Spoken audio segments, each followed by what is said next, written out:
So today on Hot Lead and Hardware, we're going to do our first coatings test. I'm going to test out several finishes that are available for firearms and kind of put them through the paces, see how well they hold up to abrasion over time. Stick with us. Please like, comment, subscribe, hit that notification bell if you want to see more. I apologize in advance. Some of the video I tried with a new camera and the frame rate's kind of shoddy, so please stick with me until the end, and I appreciate it. Now let's get to it.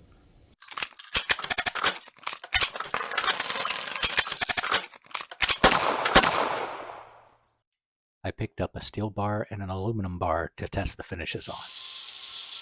The first thing I had to do was to cut them into small enough pieces that they would fit into the rock tumbler. My plan was to use the rock tumbler to simulate years of abuse.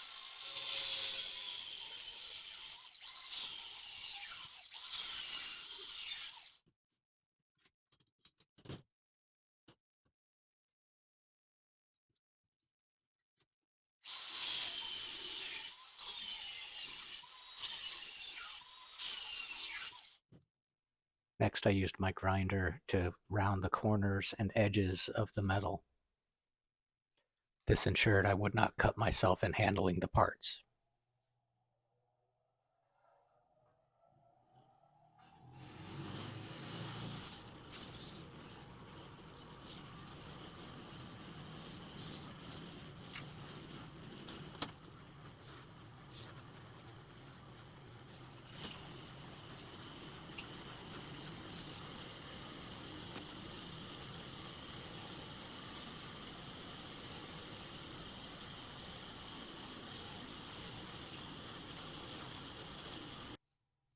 After grinding off the edges, I soaked them in acetone to get the grease off.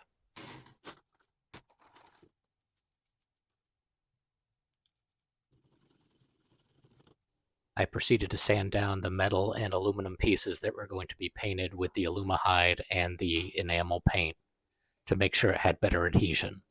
I did not sand down the pieces that were going to be using the cold bluing process or the plum brown. After completing that, I gave them another soak in acetone. Retrieving the metal reminded me of how, as a kid, like quicksand, I really expected to have more opportunities to bob for apples than I did. Let me know in the comments if you thought the same, or what you expected to run into more.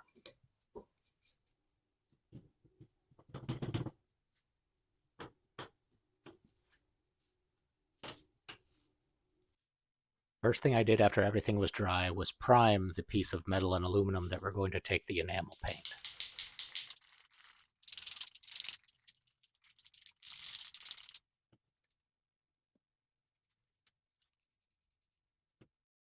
After the primer, I had to give it time to dry.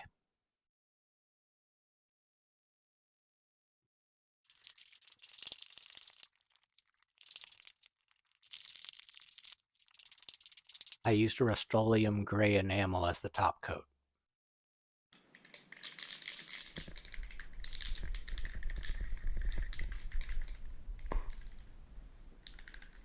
Spraying with the Aluma-hyde was next.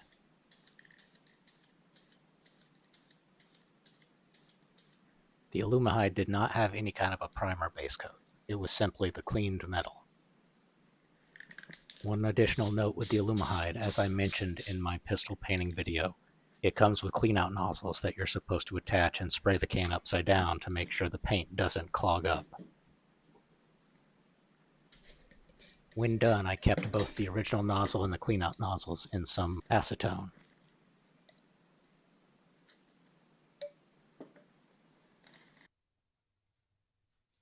Next up was cold bluing both for the aluminum and for the steel.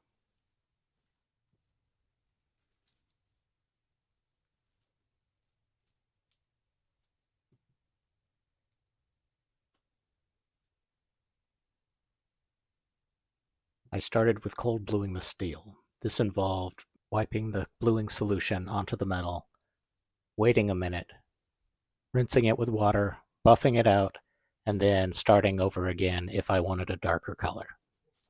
I retrieved some water to clean it off with and proceeded with the process.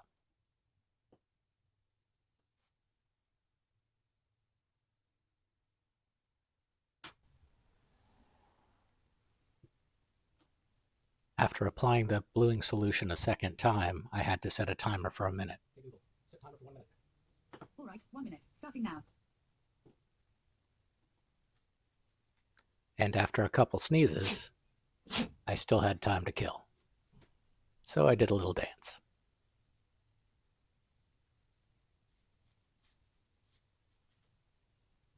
But that didn't kill enough time either.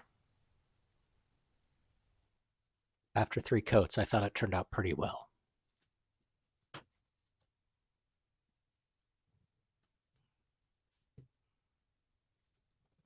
So then I moved on to bluing the aluminum.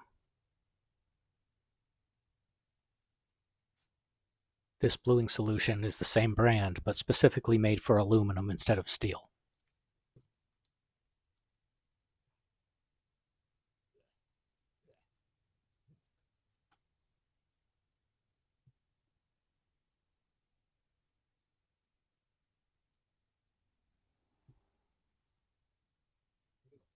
The process for the aluminum bluing solution was the same as the steel bluing solution.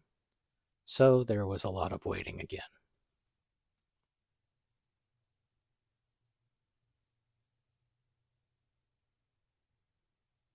The results with the aluminum solution were less than desirable.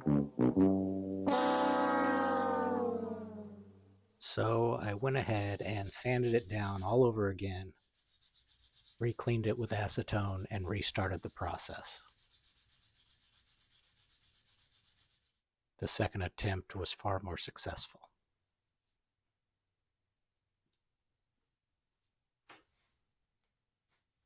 The next finish was plum brown from birchwood Casey. This finish requires you to use a torch, so I put on my sunglasses, 'cause you gotta look cool when you're using a torch.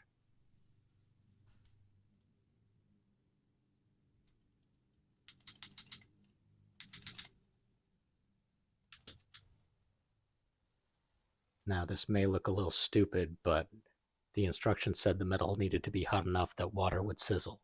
So this is me throwing water on it.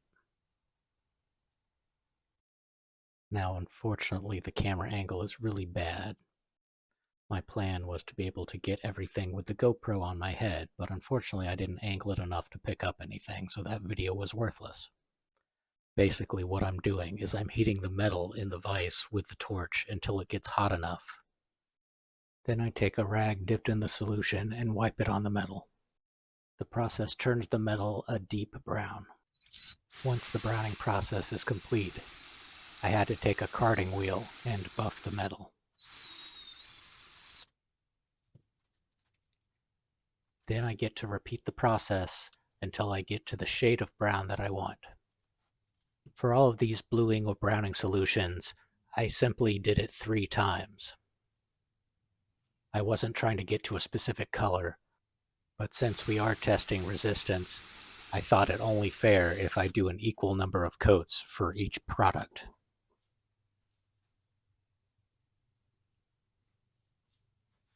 So here's what we've got. We've got cold blued aluminum, enameled aluminum, Aluma-hyde aluminum, cold blued steel, plum brown steel, enameled steel, and Aluma-hyde steel. Now officially Aluma-hyde needs 2 weeks in decent weather to cure entirely. So, to be fair, I'm going to let all of them wait those 2 weeks and then put them through the test. So, I guess now we get to hurry up and wait. Okay, so it's a nice sunny morning here, 2 weeks after doing the initial coatings on all of my parts. Here are the parts. Now what my plan is I'm going to initially put them all in a rock tumbler with this collection of rocks and concrete chunks that I collected for half an hour each and see how they come out. And we'll go from there. So after several hours of each one spending their turn in the rock tumbler, we got some very different results. Some I was expecting, some I wasn't. So let's get into this. Out of all the steels, I believe the plum brown steel actually resisted the most abrasion. Although it has some small scratching on it, it doesn't look as obvious as some of the others. The cold blue steel did far better than I thought it was going to, but it still didn't do great. I'd probably rank it second place. The cold blued aluminum did absolutely awful. Maybe it had something to do with all the trouble we had getting the color to take in the first place, but the end results were abysmal. Definitely last place out of all the metals. The enameled steel just did okay, which was about what I expected. I'd say it's a solid third place amongst the steels. The Aluma-hyde also surprised me. I expected it to do better than the enamel paint, but it did incredibly well, to the point that I've got to have it tied for first with the plum brown coating. I say that because neither coating showed any real signs of damage. They both had small, inconspicuous specks of scratches on them, but they weren't as obvious as a lot of the other coatings. From a distance, both looked perfectly brand new. Now here was one that was extremely unexpected. The aluminum with enamel paint on it held up extremely well, better than it did on the steel. It held up so well, I had to double check that this wasn't the Aluma-hyde. Next time maybe I won't use gray for both of them. And last is the Aluma-hyde on aluminum. It didn't do great, but it also didn't do really bad. When evaluating these coatings, I had to keep in mind that this was the equivalent of tying your rifle to the back of your pickup truck and dragging it down a gravel road for half an hour. So some of the results today were what I expected. I expected the browning to survive. I expected the Aluma-hyde to do a pretty good job of surviving. So both of those on the steel seemed to pan out as I expected. I was kind of surprised that the cold bluing on the steel survived how it did. I expected it to turn out more like the cold bluing on the aluminum did, where it was pretty useless, but that wasn't the case. The enamel on the steel turned out exactly as I thought. I knew it was going to get beat up because I've painted stuff with enamel before, and dinging it up does that. I was kind of surprised the aluminum held up as well as it did. And I was very surprised the Aluma-hyde didn't do as well on the aluminum. Now, that being said, these tests were meant to simulate a lifetime of abuse. Even under those conditions, I feel like most of the coatings did a pretty good job at surviving. If I were to pick something, it would probably be one of the bluing methods or the Aluma-hyde. I wouldn't go with the enamel. It does a decent enough job, but for the price difference between that and the Aluma-hyde, it's not worth it. You might as well go with the Aluma-hyde. For the bluing, I definitely wouldn't bother with the bluing for aluminum. It's fine for something that you're just doing some touch-up on, but if you're expecting it to last, you need to do something else. So I know there are other coatings out there that I didn't use in this test, primarily because they're a little more expensive and a little more intensive at applying. So if you'd like me to take this a step further with some of those additional coating types, I'm happy to give that a shot. Just let me know down in the comments. Tell me what you're going to use on anything you paint. I've got some old rifles that I'm going to be doing some cleanup on here in the near future. I got to decide what to do with them. I'd like to know your thoughts. Like I said, I like how the plum brown turns out. It's probably not the best for every single rifle, just because I don't want everything to look aged like that. Maybe I'll give the coal or the hot bluing a chance. See if I can do it the same way I did the plum brown with the torch. But I guess we'll see. But yeah, like, comment, subscribe. Let me know what you think down below. Let me know if you think the test needed to take it a bit further. And I'll talk to you guys later.